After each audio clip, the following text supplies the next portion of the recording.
bonjour bandeko, kombo na ezali Mimi, soki eza abonné liboso tala ngai. Soki na osabone na Mimi Nekaka TV te, eza opportunité ya kosabone na Mimi Nekaka TV. Pe soki osabone kobosana te na koklike cloche notification po ozwaka ba video na ngai. Donc visionner chaîne na ngai, na chaîne nasalaka nalobela nasalaka ba vlog, nasalaka ba video ba cooking, ya ba cleaning, nasalaka ba video pe napesaka ba conseil ya libala ndenge ofanda libala na yo, ba jeune fille na biso babani mariage sika. Nasalaka pe ba video pe ya ba bien-être pe na santé. Donc soki no s'abonner te okoyeba na kozwa ta un plus po tozali toujours ko apprendre tous les jours visionner chaîne na Mimi Nekaka TV. Donc ba video ezali wana ebele okoyeba na kozwa un plus tata katikati na bomoi na yo. Lelo tokosala nini? Lelo tokoyeba na kosala jus oyo, tokoyeba na kosala ti oyo ya hibiscus nayebi ke toyebi yango bien. Eza bateka yango partout na banini na bashope basiatique, bateka na sport na shope basiatique. So okei kuna okoyeba na komona yango kuna. Donc ti oyo ezali bien pour la santé, ezali bien pour la perdre poids. Soki oza na ba surpoids, papa bien mama olingi ko perdre poids, olingi ko perdre libumu na yo, donc olingi ko perdre ba partie ya nzoto na yo, soki ozo consommer ti oyo ekoyeba na koede yo mpona kosala ti na biso. Tokoyeba na kosala nini?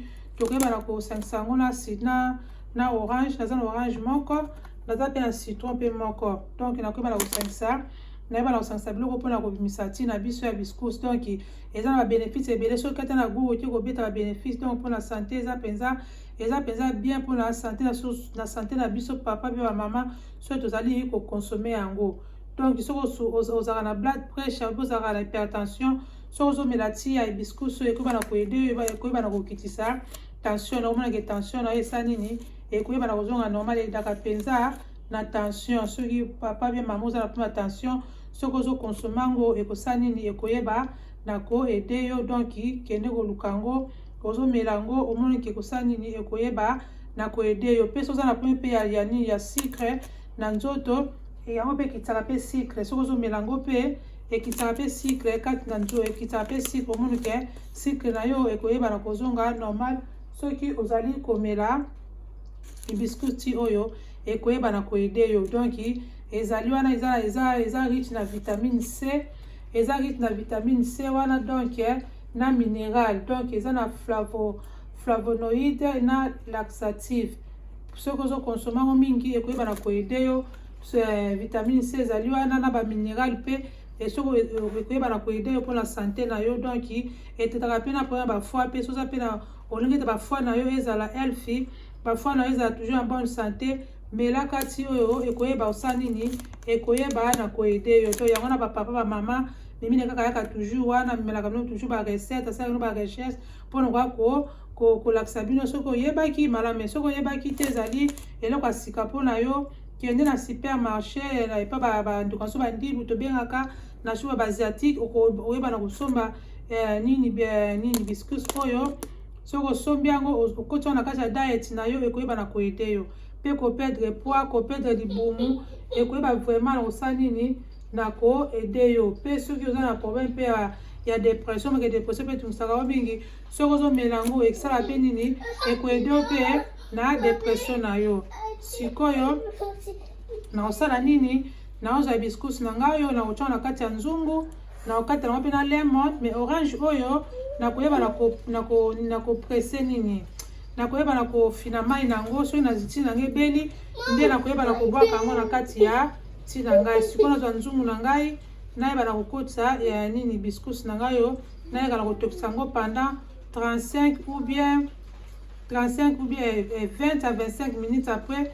Soki cool down nde nakoyeba na kozwa citron orange na ngai, na kofina mai na kotia na kati ya verre po nasala nini? Na meli. Ozomela yango ntongo pokwa otango olamuki na ntongo botieloko na libumu omeli avant po okende kolala osala nini? Omeli nde kosala nini? Ekoyeba na koede yo. Napesaka toujours conseil na babaka ke soki olingi koperdre bapoids papa, donc bien mama, il faut za consistant. Eza te ke soki kaka obandi kaka lelo une semaine operdre bapoids, non, faut zala consistant. Ozokontrole pe kolia na nabetaka toujours sete contrôler kolia na yo, kolia la bilali ya te. Soki ozolia la bilali oyo na osala diet, omoni ke kozala pasi pour les kala kopé de ba poids mais sozo contrôler kolia na yo ozo contrôler pena pongi pesa pe très important omongi osali ni ekoyeba na ko aider yo ekoyeba osali ni ekoyeba na ko aider yo donc oza kolia ba fruit pe mingi ba fruit o eza pe na sucre mingi te éviter ba sucre no ba toujours éviter ba sucre donc so oza mta ba chocolat ba biscuits mingi ba sweet mingi langue avec modération. Aux langues avec modération, alcool peut se mélanger avec modération. Pour se mélanger alcool est belé, sucre belé. Pour la copie de poids penza et vous allez moi passer et vous allez moi passer pour na yo. Donc yangwana na lingi sikoyo na tokisa hibiscus nangai après na koyeba na ko zongela bino za nzungu nangai na samedi na kochana kati ya moto après na koyeba na zongela bino to za toujours branché. Sikoyo hibiscus nangai yango yo nakozwa tona liboko na ngai boye liboko moko boye moi nakangi yango nakota na kati ya nzungu nakozwa na kati ya nzungu na ngai liboko moko mpe ezala fula na balasa mwana ndambu apres nakozwa lemon na ngai yango na kati nalongwe baposo lemon moko nabwaki na kati nakozwa mpe siko na mai yango mpe natie na kati nakozwa 2 verres natie 2 kopo oyo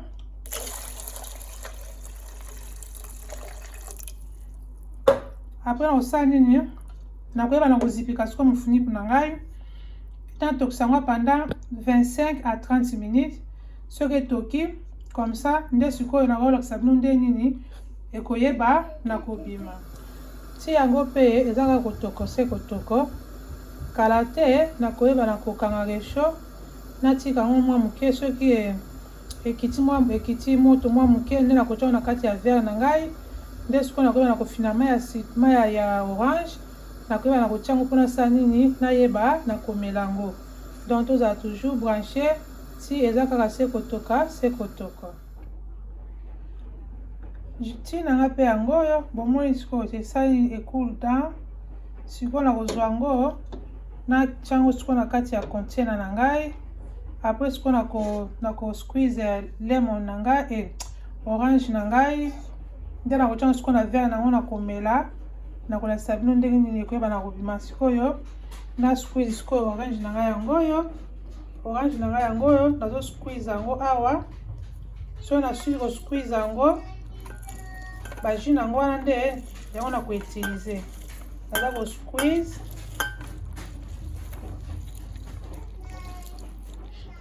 nasisi kopresse orange na ngai yango oyo sikoyo nakozwa yango na kokotia na kati ya hibiscus na ngai po esala yango mwa flavor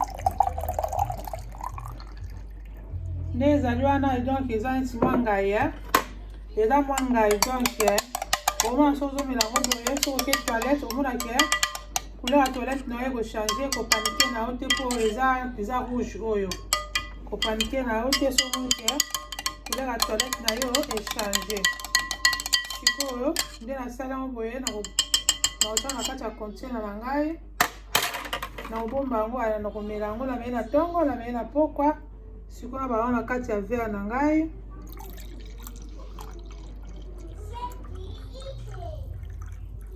boye omoni ke papa pe mama ekoyeba na koyedio nde nalobaki ke soki olingi koperdre bapoids na yo papa pe mama mela me ntango oza komela yeba mpe kokontrole kolia na yo biloko nini oza kolia mpo soki ozosala ata diet na olingi koperdre bapoids boye soki ozolaka normal ndolaka soki ozola bafufa minene baloso ebele bamapa pembe wana ata mpe soki okolia mapa ya chokola kolekisa yango excete mpo ezaka mapa yango mpe eza na bafane otiola te olia ata tartine moko obiola ata tartine mibale mais soki obiki eza brun okendali yango ebele omoni ke okoyeba na kokane toujours bapoids donc il faut ozala very careful soki ozosala diet donc ozocontrole kolia na yo quantité soki ezalaki ebele odimine quantité na yo osala mwa exercice na yo mpe ekoyeba mpe na koede yo ozosa donc ata mpe pongi mpe eza mpe très important ozolala mpe pongi na yo mpe normal ekoba mpe na koyede kolusa bapoids so poza na problème ya blood pressure bien tension nde nalobaki ke soki ozomela yango ekoyeba na koyede yo ekoyedaka mpe bato oza na problème mpe ya sucre ya diabète ekoyede mpe yo soki ozomela yango donc babénéfice eza ebele soso mpe na problème mpe esukulaka mpe bafoi omonake bafoi na yo ekozala healthy soki ozali kokonsome ti oyo donc eza vraiment efficace papa mpe mama oza na problème ya koperdre bapoids oza na problème ya tension oza na problème ya sucre ya diabète oza na problème ya soki bafoi na yo oza na problème ya dépression soki ozomela ti oyo eza na bénéfice ebele donc ata mpona skin omonake skin na yo ekozala toujours glowing omona ekozala skin moko donc ya bien ya babebe donc eza vraiment efficace yango wana nalingaki ya kopartage na bino na mokolo ya lelo donc soki oza intéressé eza nango baefforce te oza intéressé okeye na supermarché osombi epa baasiatique otie orange na yo soki olingi mpe njinja oki mpe kotia njinja citron otie mwa otoki na citron na yo mais oyo etikali okobwaka yango te baoyo etikali oyo okobwaka yango te obombi yango oki kotokisa yango lisusu soki ozomela esili okotokisa yango lisusu obande sous procédure donc eza nanu bien nde ezali wana ko tosala 2 fois 3 fois aposa nini nde oki kobwaka yango mais soki otokisi le même jour kobwaka oyo te bomba yango obombi yango donc otokisi yango lisusu eza no efficace nano donc yango wana bapapa bamama nayelaki bino solution yango oyo bomeka soki oza na mpe koperdre bapoids koperdre libumu na yo donc landa procédure salaka bazalaka active nde nalobaka toujours sala baexercice na yo contrôle kolia na yo bafruit mpe bafruit nyonso mpe te foluka bafruit oyo ezala na sucre makasi te soki olaka basukali mingi kata basucre soki omelaka alcool mingi donc okati ozomela yango avec modération mpo soki olingi koperdre bapoids mais soki ozomela baalcool mingi teyebiki alcool esala nini mpe eyesaka mpe esungu nini donc soki oza na problème ya attention koti songo na diet na yo obi oza na problème ya sucre ezomata koti songo na diet na yo kosala nini ekoyeba na koyedi mpo lelo na moi na sukisi na ngai awa bozala meka ngo na ndameko omimie moko amekaki te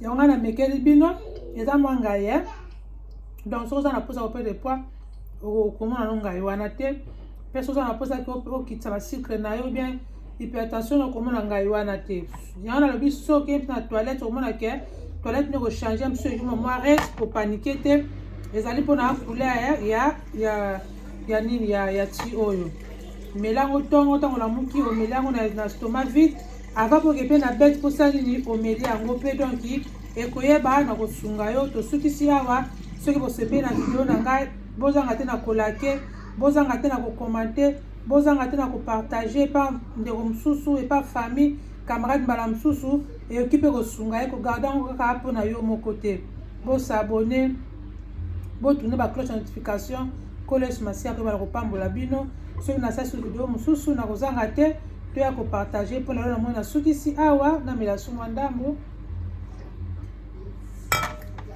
mpona lelo tosukisi awa tokuta na prochaine émission napesi bino kaka ba bye bye.